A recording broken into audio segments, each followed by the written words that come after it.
Damo, welcome, mate. Thank you very much for jumping on. No worries, man. It's a pleasure. It's good to have you in the gym, and I love doing podcasts. So talk about whatever questions you got, and see if we can pass on some cherries for other people that might need them. No, it's interesting, mate. You've had a multifaceted career in mixed martial arts. You know, with fighting in the UFC, you're a jiu-jitsu black belt, and you know, with all those diverse roles, mate, how has that shaped you in your life? Well, I think, I like to think I'm a pretty understanding, sort of compassionate person.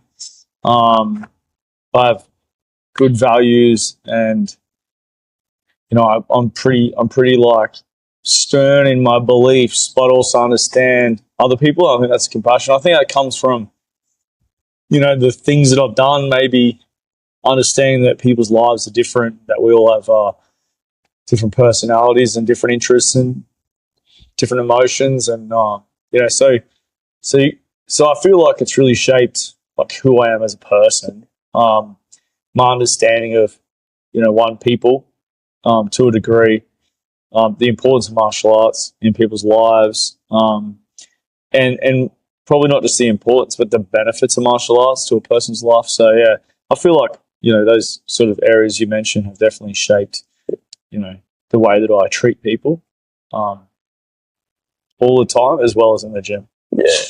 I talk about this all the time, Damo, and some of the nicest people I ever meet in my life are trained killers. You know, I've been doing martial arts for over 30 years.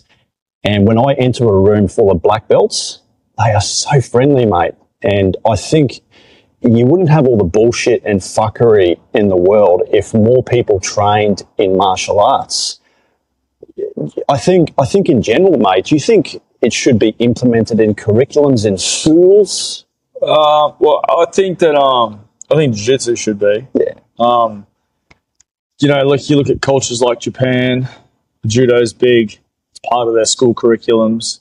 They grow up doing it. You don't have to do it forever, but you grow up doing it. And I feel like there's part of martial arts, like what I always try to say is, you know, martial arts for me is probably like the last line of discipline.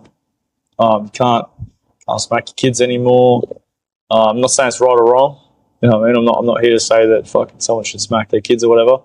I don't do it to mine. But you can't smack your kids. There's no cane at school. Teachers have no control. They got no, you know, there's nothing anymore. Like kids get to do whatever they want. You know what I mean? Press charges against your parents because they put hands on you. Yeah. So it's like, I feel like martial arts, you know, it's a weird one because it's not like we do anything like hit kids, you know, or anything like that, but because they're put in a position where they're forced to listen to another person, right? They're not forced to be here. They love being here. But when I say, "Oi, why are you not paying attention?" That's discipline, you know, because that kid's like, "Oh, coach spoke to me." Yes. So I feel like there's some subconscious things that come from martial arts that shape the future in these kids. And adults to some degree, but especially kids. And then, so to come back to your question, I feel like putting jiu-jitsu as a part of a school curriculum, you know, PE once a week or something like that. Imagine a kid that does PE once a week, jiu-jitsu from grade 1 or prep through to grade 12. Yeah. I mean, like 13 years of jiu-jitsu once a week. Like I know we say 2 to 3 times a week is good to learn jiu-jitsu, but just kids just doing it once a week for 30 to 45 minutes. Don't overdo it, but they're just going to get so much out of that. Yeah. And I feel like, you know, it would help the future of our generations. 100%, mate. 100% agree with you. So reflecting on your service, mate, in Afghanistan and your experiences in the military, you know, did those experiences impact your approach to training, you know, and competing in mixed martial arts? Man, if I compared myself to some of the young guys now, I would say that my military experience, you know, I don't think that, so the military for me was very easy to adapt to. My dad was in the military. My lifestyle, you know, I always say I was kind of like raised like it was the military. You know, we got out of bed at 6:30. We made our bed. We made our own lunch. We cleaned the dishes. We got on a bus and went to school. We come home. Here's a piece of fruit, 2 biscuits. Go outside. I'll see you at 5:30 for your bath. Dinner was up by 6. If you didn't eat it, you're in bed at 6:30. Yeah, it was like that was my life, you know, and it was just very easy. I already worked a job. I had a trade. So it was very easy for me to adapt to the military. So I can't say the military was the sole contributor to the transition to martial arts, but I would say I was a very structured person anyway, and a very motivated person anyway. So I wouldn't contribute at all to it, but I'd say the military and the regime and the commitment and the mental fortitude to push through adversity heavily contributed to my martial arts career, especially like when it comes to fighting and not just training. But, you know, I'm the guy that, pending traffic in Brisbane, I'm the guy that gets to train 15 minutes early and leaves 15 minutes late and does my extras and I don't question my coaches. I don't half-ass. If coach looks over and I'm talking, I get my ass whooped. So, like, I'm working. I'm there for an hour. I'm doing an hour and a half's work in 60 minutes. So that was me, and I feel like that part of me probably did come from the military. But I did always have a high work ethic. But mental fortitude and my ability to, you know, shut out pain and push through problems and pursue a career that others aren't willing to sacrifice for, or think is going to be gifted to them. I feel like that was probably heavily contributed to not so much the military, but more just like the training and adversity that's put in front of you as like an infantry soldier. Yeah. You know, like you don't get to just decide when you turn up for a pack march or when you want to stop. You know, you just push through, you just find a way. And you either found a way or you ended up at the medic. So I was like, I feel like that sort of stuff probably did contribute to the mental aspect of combat sports. But I feel like my life was very structured and routine before that, and I'm a very motivated person. I think some of the greatest lessons in life, you know, come through adversity, struggle, and, you know, we really do, mate. We learn far more of what goes wrong in our lives than what goes right. And, you know, we become stronger, become wiser, we're more empathetic. And, you know, obviously challenging moments are going to happen in life. And I think martial arts really, for me, has been the vehicle to sort of navigate my way through obstacles and problems. But what has been some challenging moments and experiences in your life, mate? And how did you overcome that? Oh, man. I feel like I've had a pretty good life. So, you know, I would just say that my, not so much like overcoming things, but more, you know, I notice more so how unbalanced my life is when I don't train. So I'd say the biggest things that in my life, as far as like I don't look at things too much, like as far as, you know, adversity and whatnot. Like it's just a bump here and there. But I do notice when I have like an injury, so I've had a bunch of long-term injuries. You know, say I get knee surgery and I'm on the sideline for 12 weeks, can't train, can't even get up and drive a car, you know, because I'm on no weight loading or something. Then it's like, that's when I realise the importance of martial arts. And I feel like I tell this like to white and blue belts all the time. Like, you know, statistically, based on the, you know, IFBJJ website or whatever, 20% of people that make it to purple belt will get a black belt. Yes. But it's like 0.26% of people that start jiu-jitsu will get one. So, you know, between white and blue belt, you probably don't really have a great understanding of the value of martial arts in your life. Yeah. But by the time you get to purple belt, it becomes part of your life. Yes. It's not until you don't have it that you realise, like, oh, man, I'm a pretty balanced guy when martial arts is in my life.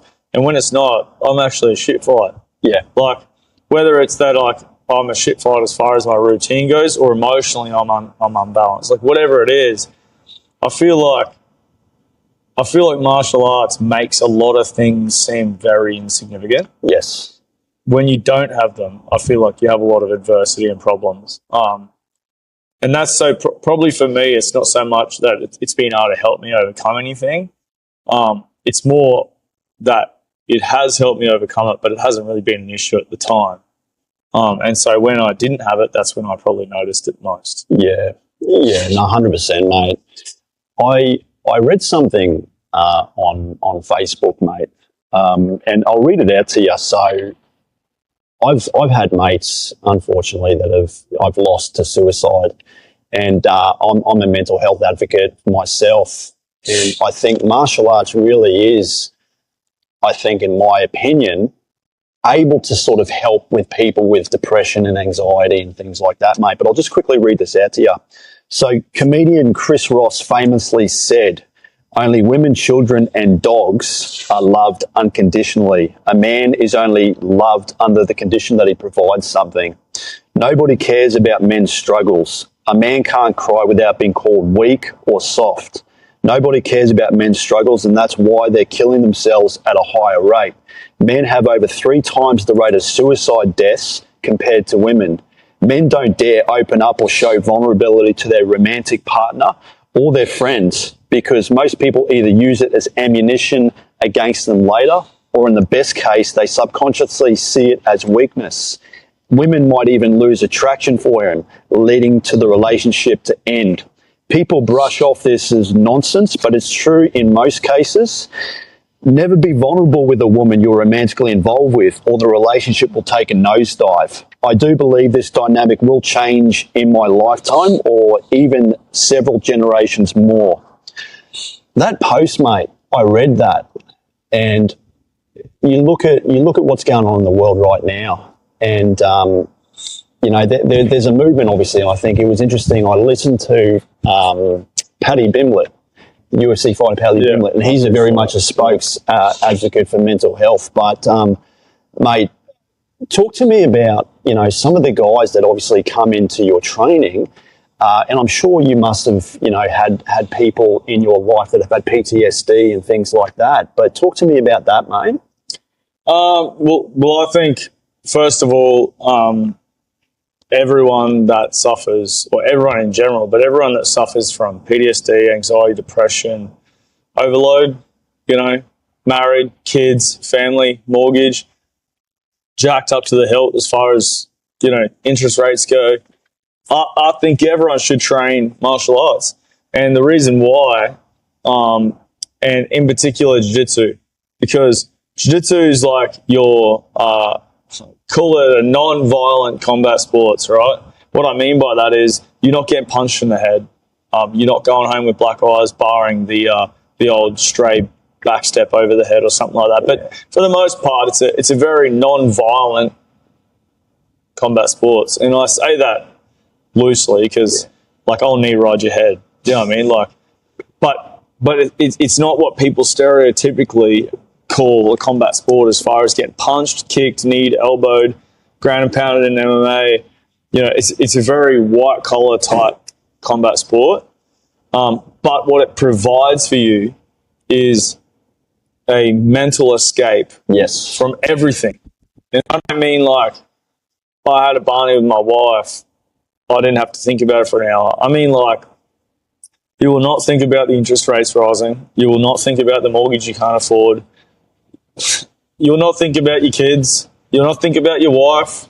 You won't think about any of that shit till the minute you walk off the mat and your missus says, "How long till you get home?"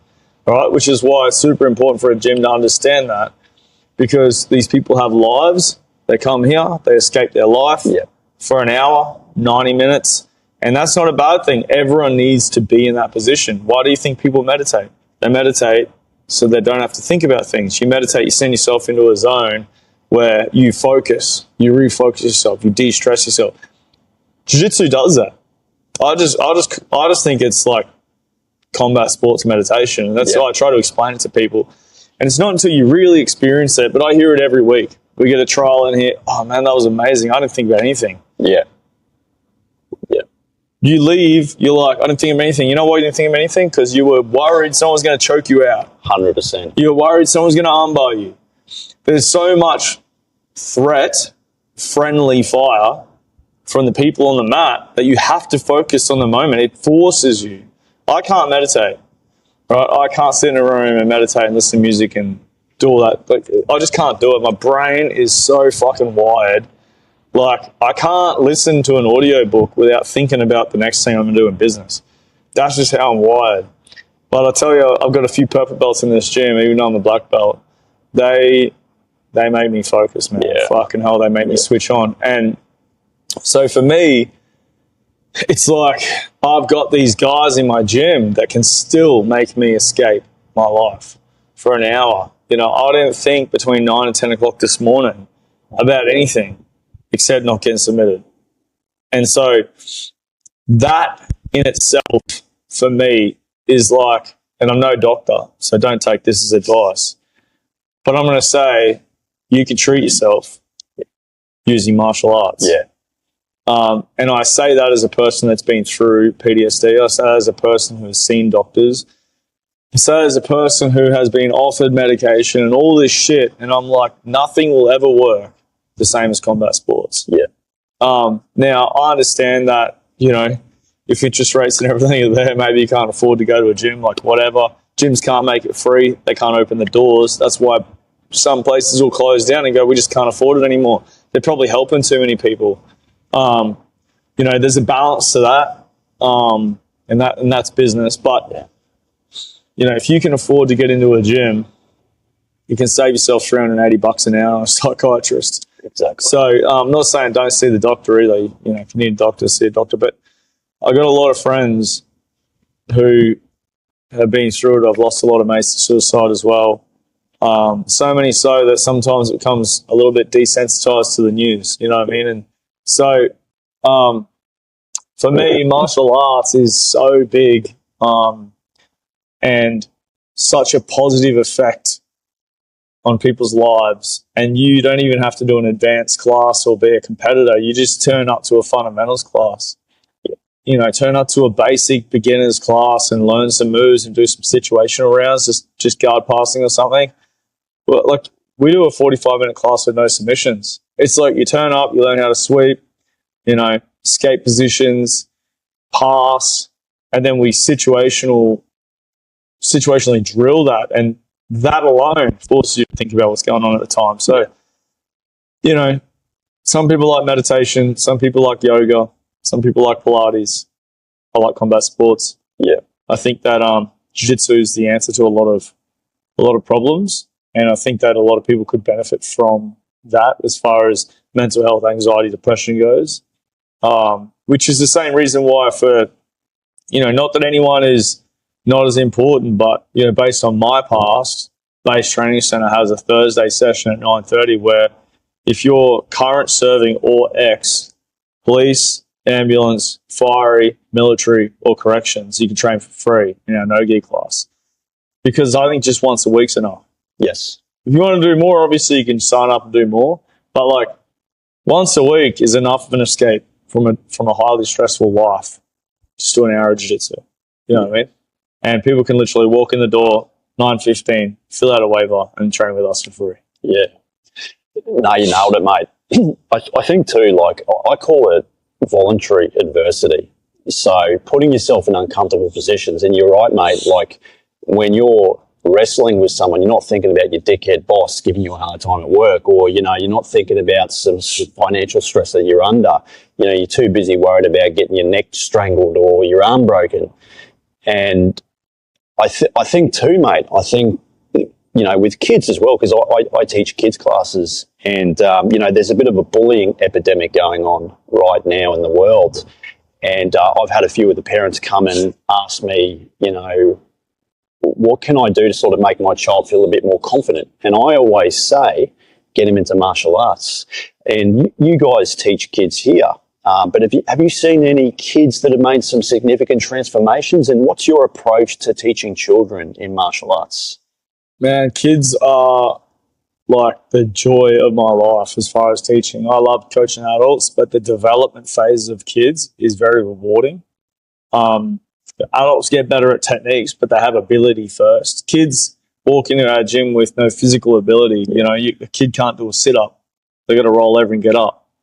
So, you know, taking a kid that can't do a sit-up, that maybe can't cross their feet in a guard position because their legs are so short, you know, or they can't do an arm bar because they don't have the ability to twist and turn and sit up and crunch, and taking them from that all the way through to, like, you know, a blue belt, for example, in jiu-jitsu, which obviously we haven't had the, you know, fortune of doing yet because we've only been open 6 years, but we have, you know, we've got some kids that are close to turning 16 that have started with us at 10. You know, like they're like 6 years in, and so, yeah, they're going to be blue belts. Like, that's just the way it is. They're getting good these days. They train in our adults classes. Yeah. 6 years of jiu-jitsu between the age of 10 and 16, you should probably be a blue belt. Yep. Either that or you might want to work out what's going wrong. You know, so, you know, kids for me are really rewarding to coach.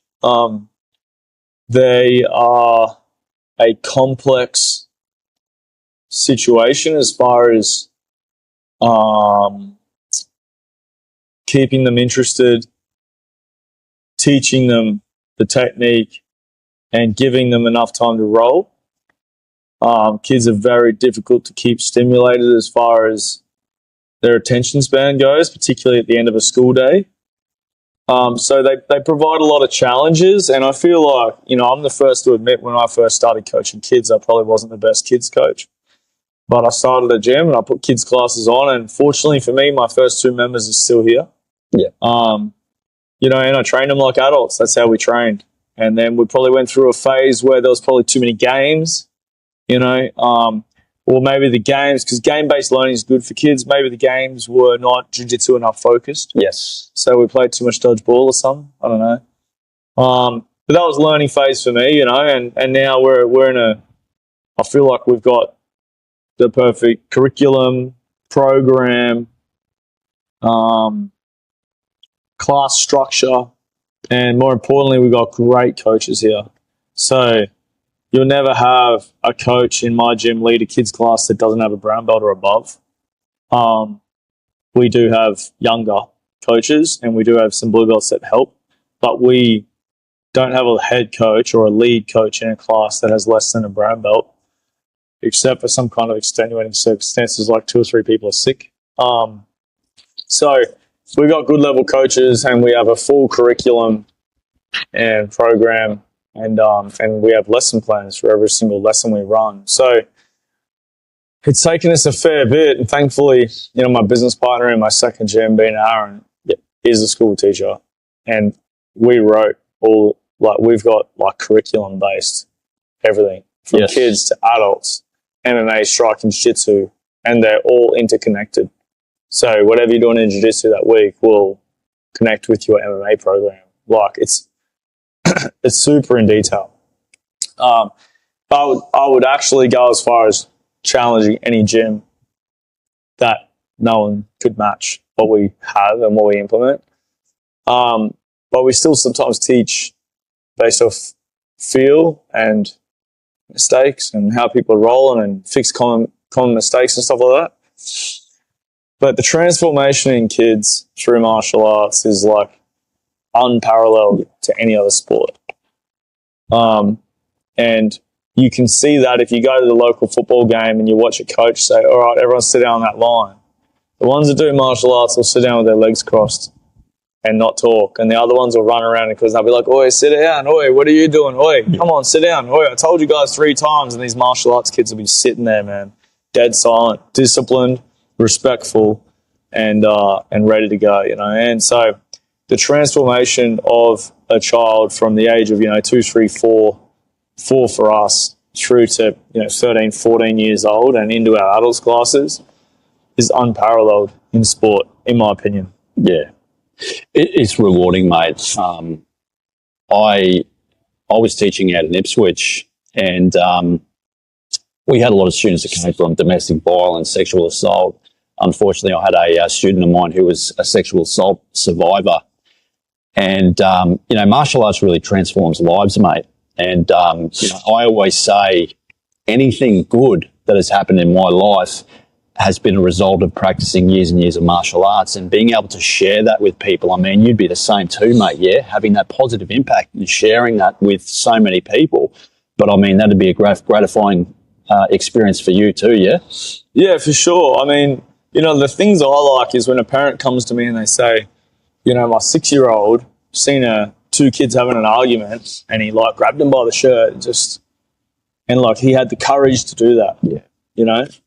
So many kids turn a blind eye to bullying and violence, and I feel like martial arts kids have courage. You know, they have the respect for people, and you very rarely hear of the kids that train fighting at school. Also, I believe their confidence in their ability allows them to walk away from a situation where they may otherwise feel vulnerable or bullied. And intimidated and anxious. It's like water off a duck's back for a kid that trains martial arts. You know, they're not impacted the same by bullying, which is a shame that we even need to deal with that. But it is part of life, and it happens, and it's happened since I was at school. I mean, kids bully everyone. You know, now it's just we've got online, and like it's like not just at school these days. You leave school and they're in your bloody Instagram DM. You know. Yeah. They're on your Snapchat and bullying you there. And so it's 24/7 these days, which is why it's such a big issue. But, you know, I think kids that train martial arts are better prepared to deal with that because, you know, that's just a form of adversity and they're prepared to deal with that, you know, and they've got the courage and understanding to know they're good people, they're confident kids, you know, they've got good people around them, they've got an escape in the afternoon. They don't need to fight. I let them fight. Yes. They come to the gym and fight. They don't need to fight at school. Yes, it's pretty rare that martial arts kids are in trouble at school. It's like it's controlled violence. Yeah, it's exposure. You know, it's the same as adults. Like, you know, I've worked in jails, and I never used force. Like, it's super rare that I've had to use force. You know what I mean? And people used to say, "Oh man, why are you not?" Man, I don't need violence at work. Fuck, I've got enough violence in my life. Yeah. If I want violence, I'll go to the gym and ask someone to fight me. Yeah. You know, hey man, I've had a shit day. Can we put it on each other today? We can fight outside of work. I don't need to fight at work. You know, I'd rather just talk someone down, go back to eating my toast and drinking my coffee. Like, you know, so I feel like people that are exposed to violence or controlled violence, as you say, controlled chaos type stuff, I feel like the exposure allows you to be more relaxed in other areas of your life. And what would otherwise be a big situation is probably not a big situation. Yeah. The thing I love about grappling arts, Damo, is, and I'm a massive advocate for self-defense. I've always been fixated on self-defense, and it deals with an altercation, but in a more humane way. So it's great to learn striking. You need to learn striking. And I mean, if you're in a situation where you have to deal with multiple attackers, 100% you need striking. But if we're talking about your dickhead uncle or your cousin that's getting a little bit out of hand at a house party, we can use jiu-jitsu. We can control them. You know, we can hold them down without throwing a single strike. And you can decide on the level of force that you want to inflict on someone, but you have that power, you have that capability. And I think if you're talking about situations in a nightclub or a bar, what's the two things that most people, you know, fuels violence? It's alcohol and ego. And constantly when you're on the mat, you're always getting your ego checked, mate. And, you know, with your training, mate, and I mean, there must have been times where, you know, you're rolling with a black belt, or, you know, you might be rolling with someone that with a high level of experience. You just know the respect is there, mate. It's there. And would you agree, mate, this is what's lacking in the world, respect? Oh, yeah, of course. I mean, there's not, it's like we're past generations of like, I think maybe my generation was the last one that got a good flog on the ass. You know what I mean? So any of these kids that are between 20 and 30 years of age these days, there's probably a few of them that did, and you can see that because they're respectful. There's probably a few of them that got stuff taken off them, got grounded, got good discipline. Like what is? I'm not saying just to flog in the ass, but like they had discipline in their life. Yeah. That we're sort of like a generation behind. And I don't know that it gets any easier from here on. But yeah, I would say that there's not much respect like in the world. But I think it's like there's many factors. Like that's a multifaceted type answer in the sense that like I don't think my fucking neighbours are very respectful. Yeah. In fact, the guy's a prick. But he's got so much money, he just talks down to everyone. And then I don't think like necessarily someone that's had like a bad upbringing might walk past me and just think I'm an arsehole because they're angry at their life. I don't think there's any respect there. So I think there's like a lot of factors into why people treat each other a certain way. I don't think enough people are exposed to violence. To control violence. Yeah. And it just sounds crazy to everyone because everyone gets so much anxiety about going to a gym because they think they're going to get bashed or they think like, I don't know what it is, but I guess I had it at some stage as well. I was fortunate to be exposed to martial arts at the age of 5, 6 years old or something like that. So for me, it was like going back into a gym was whatever. But for most people, like walking into a gym, like people walk in and go, "Oh, I really didn't expect this." I'm like, what did you expect? They're like, "Oh, I thought," and like obviously my it's a nice gym. It's very bright, good airflow. Like it's clean. It's very clean. Everything's white grey. Like it's quite light and it's very well presented. And most people walk in and it's just like, I just didn't expect this. Well, I don't know what they expected really, or whether they even knew what to expect. They're so anxious when they come in here. Like, I had a lady a few weeks ago come in just completely like I'm surprised she walked through the door. She was so anxious. Signed up after one class, been coming every day. But, trying to break down those barriers to get people in here is probably the biggest issue. But yeah, there's not enough respect in the world. But there's a lot of reasons for that. And that's, money, greed, lifestyle, upbringing, like whatever it is I don't think you're ever going to really change that. Nah. Yeah, no, you made some good points there too, Damo. When I'm in a whole room full of black belts and, they're kind of like my therapists. You're in there and, it is, as we're talking about, an escape too. And I think, backing track to what you said, I remember a student of mine, she must have been driving around the complex for about an hour contemplating on whether or not to come in. But, she eventually mustered up the courage and, 6+ years later, she's still training with me, which is pretty amazing, mate. Man, it happens all the time, even like parents are probably a little less anxious. They're like, I'll put my kid in it. And they're not anxious about coming to the gym because it's not about them. But then they get – that's probably the easiest people to convert, really. They get here. Their kids are running around doing martial arts. They're like, oh, this gym's nice. These people are nice. Or maybe I'll start it. But adults, when it comes to starting something new, they're like, man, even if you – if you had to walk into the local dance school to do a dance class, how would you feel? Oh, yeah. I've got 2 left feet, man. I'm not real sure about this. You're a bit anxious. So I think it's just normal, anything new. And I believe that people think they're coming here and it's violence.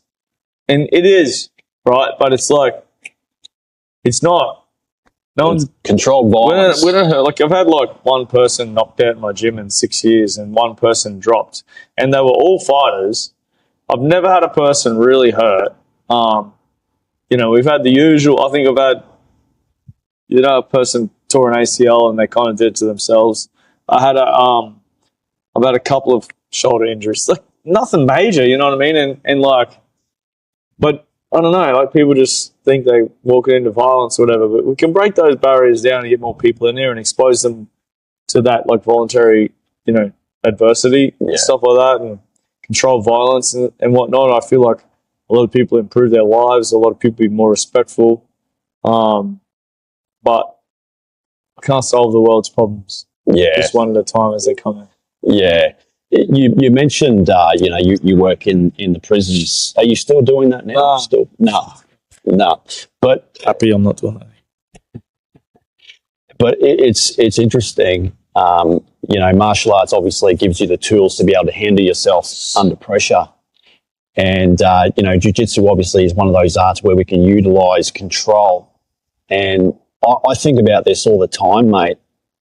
With any sort of self-defense situation that you get yourself into, having the tools and the skill set to be able to, one, defend yourself, but also to be able to walk away. And I had a podcast with Victor Lyle. So Victor Lyle is an Australian mixed martial artist. Yeah, so he made headlines for a video where he intervened in a street fight in the valley. Yeah, and these two dudes were stomping on another dude's head, and he intervened and broke it up, and then the two guys turned on him.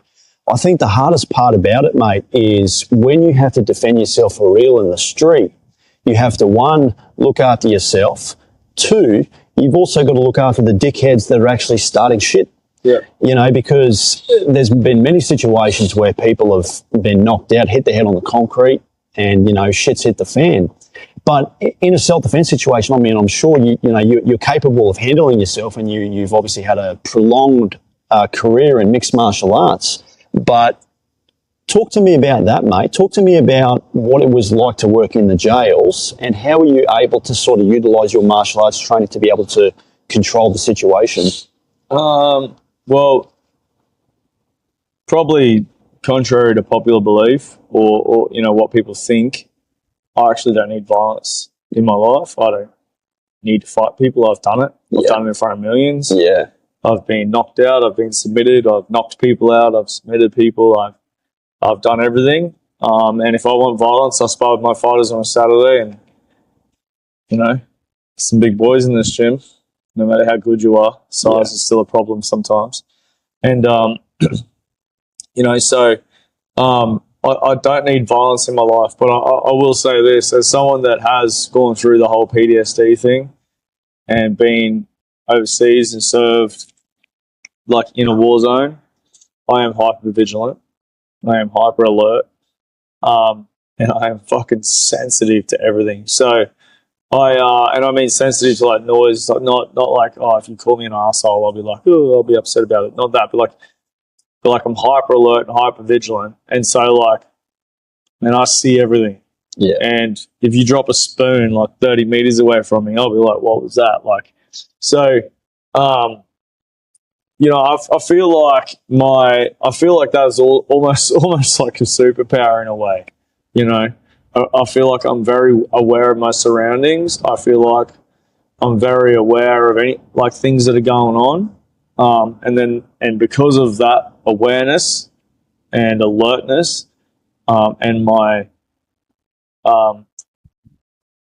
lack of desire to fight people, I used to go to work and hope there was no incidents, or maybe an incident I could just run to just to fucking give me something to do that day. But I always hope there was no kind of incidents where I needed to use, I don't want to use force. But there's always going to be times when you need to. But I'd much rather a bloody wrist lock over a knee in the leg. That's for sure. I have no desire to, to hurt people or cause problems for other people, regardless of whether they're serving time in jail or they've walked into my gym. I don't like hurting my students. I don't even like sparring with my fighters. Yeah.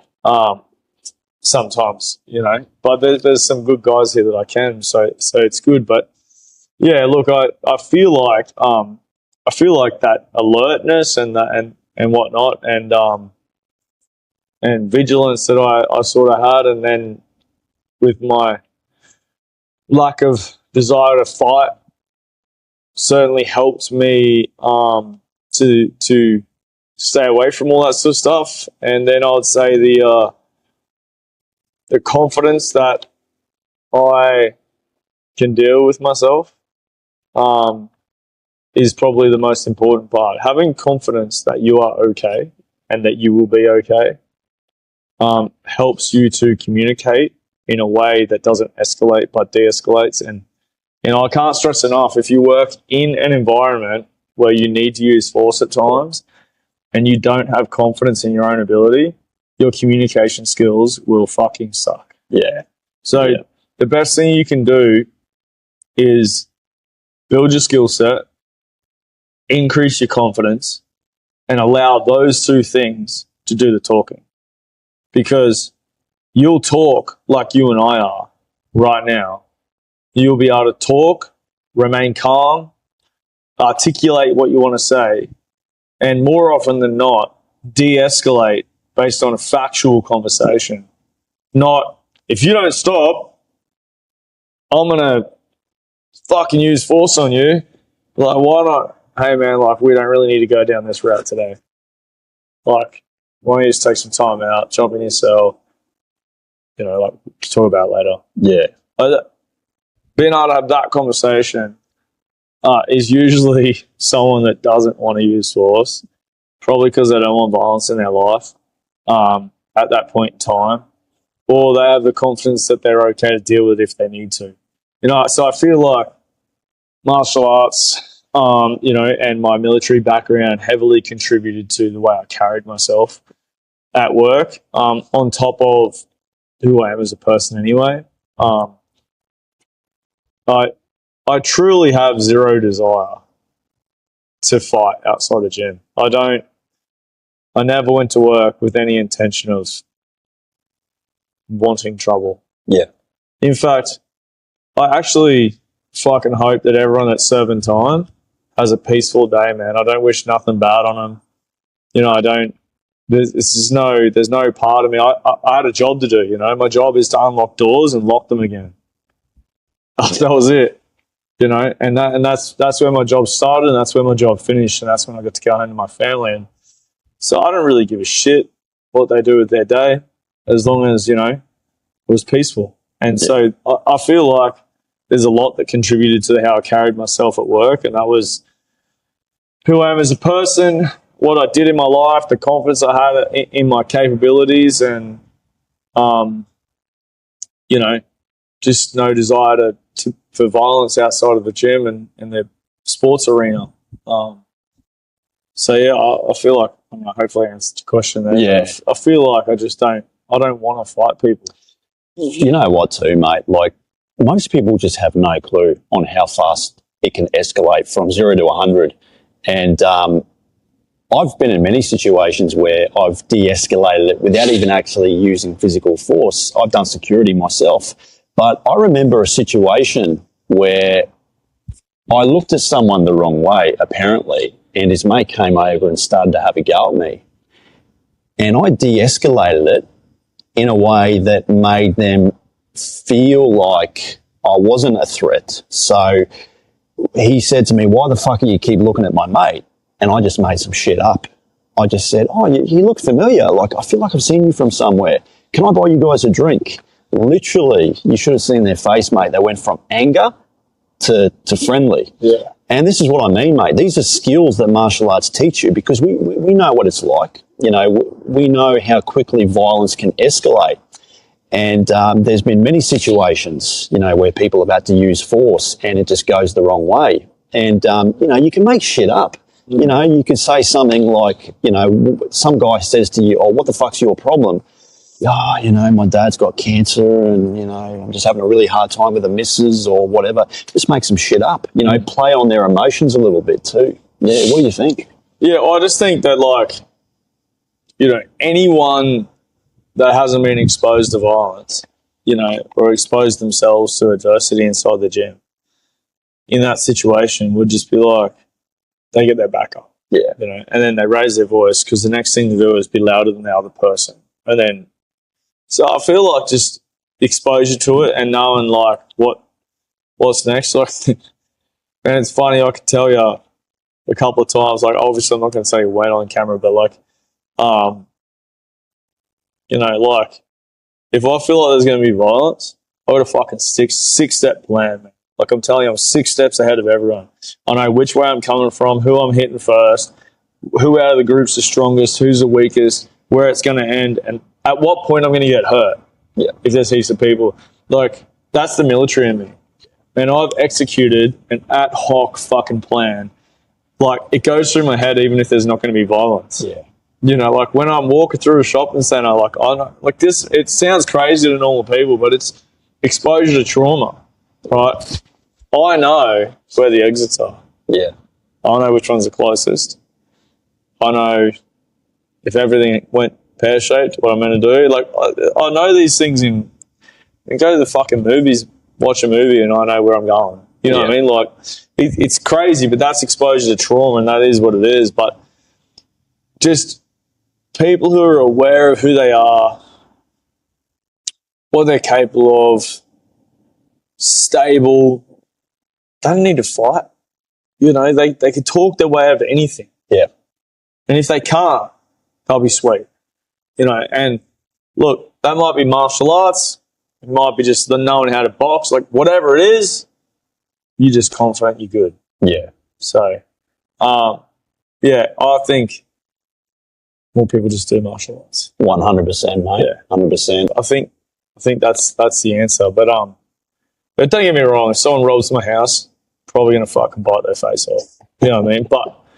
But as far as you know, avoiding violence goes, I'll avoid it at all costs. Yeah. Yeah. Till I can't.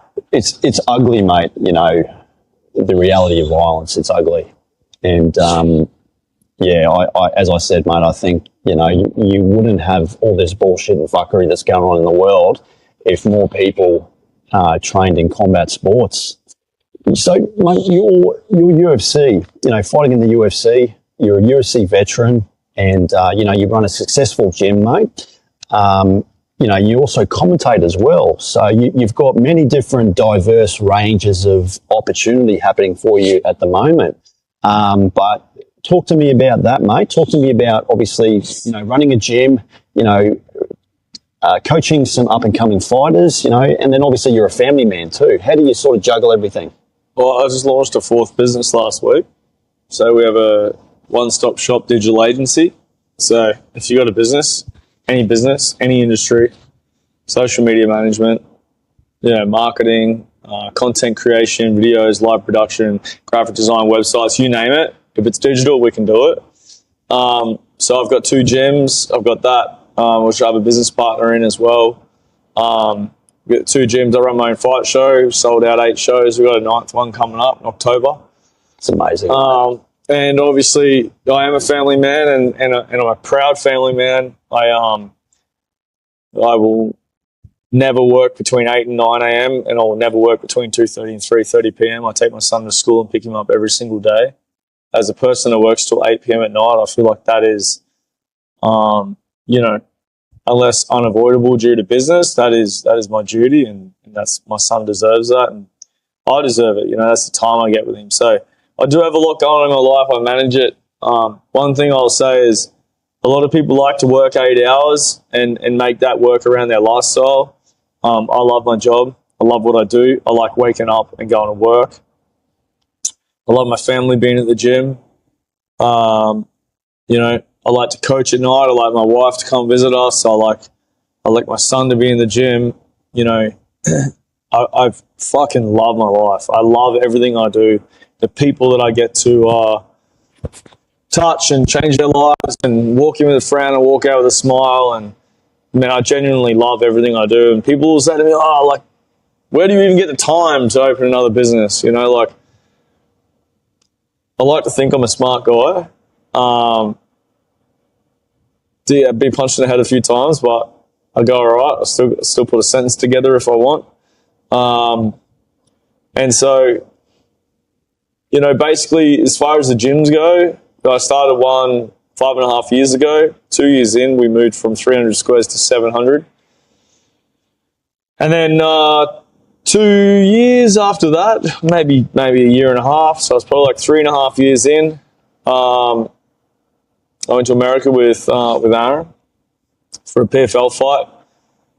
Told me he wanted to open his own gym. He was working for me. And I'm supportive of my friends. I'll clap the loudest. I want to see my friends successful. If that's successful working for me, working with me, or doing their own thing, I don't care. As long as they're successful and they're happy and their life is good, then I'll celebrate with them. And so I was like, oh yeah, sweet man, go for it. He's like, asked me if we could just open a base. It's an established brand. We're doing good things. And so that's what we did. And a month later, I found a building. He thought I moved quick, but I like opportunities, and like I said, I wanted him to be happy and successful. So we started another gym, and we have been open 2 years this November in North Lakes, and we're about to move to a bigger facility. Yeah. So, look, everything's looking up for the gyms, but I'm a people person. I like to talk to people. I like to understand people. I like to help people, and so I don't focus on the business, man. I focus on my relationships, and sometimes that's to my demise. I spend nights awake and weekends in here having meetings with members, and sometimes I probably give a little bit too much to myself, to my members, in the sense that outside of what they probably would expect, I'm accessible on social media, but that's not just my members. When I was a fighter, I was like, my inboxes are always open. I talk to everyone. I never not answer a message. Yeah. I never not answer an Instagram message, even if it's an emoji or a reaction or something. I give people enough time to understand that I've seen their message, I reacted or responded to their message, and they're an important person. I don't necessarily carry conversations on for days and hours if it's a stranger, but everyone gets their time, and that's who I am as a person, and that's who I am in the gym. And like I said, sometimes that causes me to lose sleep, or lose half a Sunday or something like that, but I believe that's what my gym is built off the back of, and I'll never change who I am. And I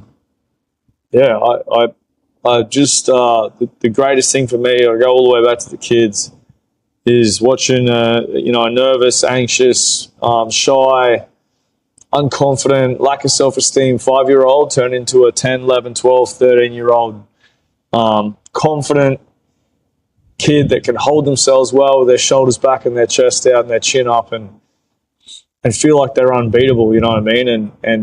But be a nice, compassionate, good person at the same time. And I like the fact that people can walk in, look stressed and tired, and walk out looking happy and exhausted. And that's ultimately what makes my day. And I just like to be there for people. It makes me happy. And for me, I'm not a massive fan of money. I don't really like money. My family likes money. I got a nice house. My wife likes our house, and happy wife, happy life. So I look after my family, and that's who I am, and that's who I was raised to be. It's who I'll always be. But ultimately, as a person, I just need to wake up, go to the gym, change a person's day, and I am fucking rich. That's what I care about. Love that, mate. No, that's fantastic, Damo. Mate, so you're on the social media, so you're on Instagram, and where can people find you? Oh, I'm just going to give all my businesses a plug here. So basically, you can find me on Facebook, Instagram, and Twitter. What's that new one? Facebook, Threads. Instagram, Threads. LinkedIn. Yep. Fuck, you find me anywhere. TikTok. On all the socials. Beatdown 155. So 155 is obviously 70 kilo weight class, lightweights. Beatdown's my fight name. I hate fight names. Fucking, they do me head in, but there's a long story behind that one. But Beatdown 155. You want to follow my fight show? We're doing good things. Jump on our YouTube. So probably the best way to follow us. Jump on YouTube and Beatdown Promotions. Give us a subscribe, and at Beatdown Promos on social media, and of course at Base Training Center for Instagram and Facebook for our gyms. And then we do free trials. We welcome everyone in. Thursdays, military, corrections, emergency services, current or ex, it doesn't matter. You've all experienced the same shit. come in and train with us in our no-gi class and get amongst it. And yeah, that's about it, man. I just feel blessed with my life. It's good. It's interesting, mate, just hearing you. You know, I get the impression that it doesn't feel like work for you. You know, it's your life. You've immersed yourself in it. But I mean, what's the old saying? If you enjoy what you do, you'll never have to work a day in your life. Man, I don't feel like I honestly don't feel like I ever work. I'll give you an example, right? My wife's going on a holiday soon, overseas, the international holiday. Turned 40 this year. I do, so it's her birthday this year as well. She's like, I want to go for a holiday for my birthday. You want to come overseas with me? No, I do not fucking want to go overseas with you.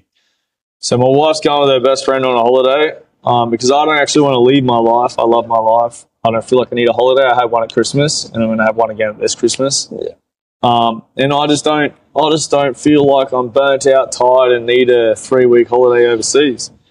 She's going to take a holiday by herself, and I'm gonna turn up to the gym every day with my son, and we're gonna keep coaching people and having fun. And I get these little tiny, like I said, you brought up earlier, I commentate for Rizin.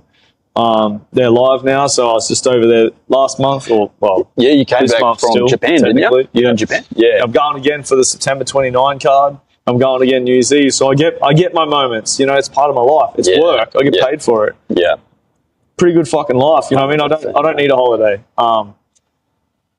And we had a family holiday at Christmas. You know, I went for a white Christmas for my son, and we had the most amazing time. And I don't need another one 6 months later.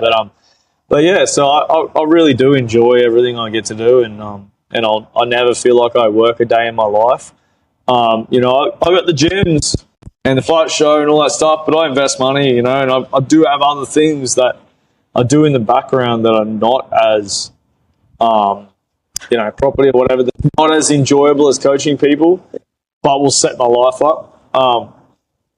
But I don't do those things every day, right? So every single day, I don't feel like I work when I come to the gym. I don't do a lot of PTs. I PT just a few people here and there, and it's more because, like, you know, one, it stimulates my mind, and two, it helps that those people have been.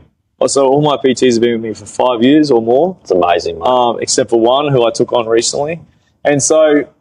For me, those people, they become friends after that amount of time, and so I come in and hang out with them, but I don't take on new clients.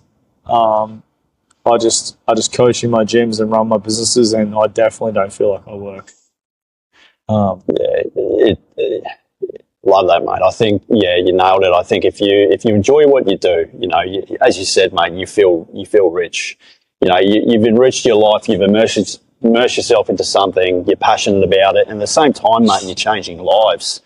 And, you know, I think one final question, mate, is what is the legacy you want to leave on the world?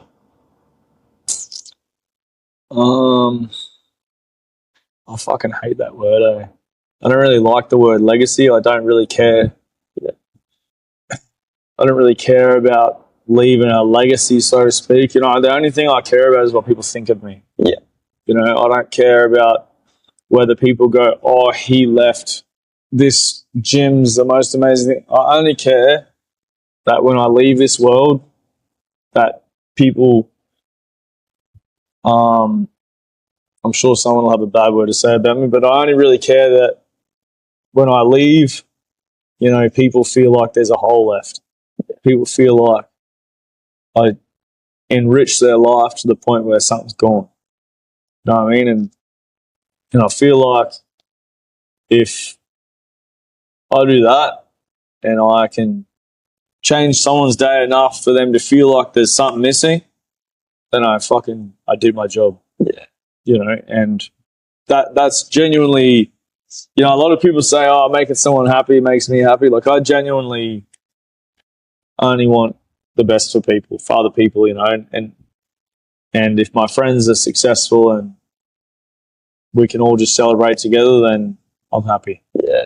So, you know, I'm not really focused on building some bloody MMA career like a John Jones career so everyone goes, oh, he was the greatest fighter. I'm not really focused on building gyms so everyone go, he was the greatest businessman. I'm not focused on building property so everyone can say, oh, he was a fantastic property mogul or anything like that. All I care about is that people miss me in their fucking day-to-day life because I gave them something that was of value, which is a friendship or a relationship that contributed positively to their life. That's all I really care. Yeah. Love that, Damo. Damo, mate, thank you so much for jumping on, mate. It's been an absolute pleasure chatting to you. No worries, man. Thank you. Thanks, mate. Appreciate it.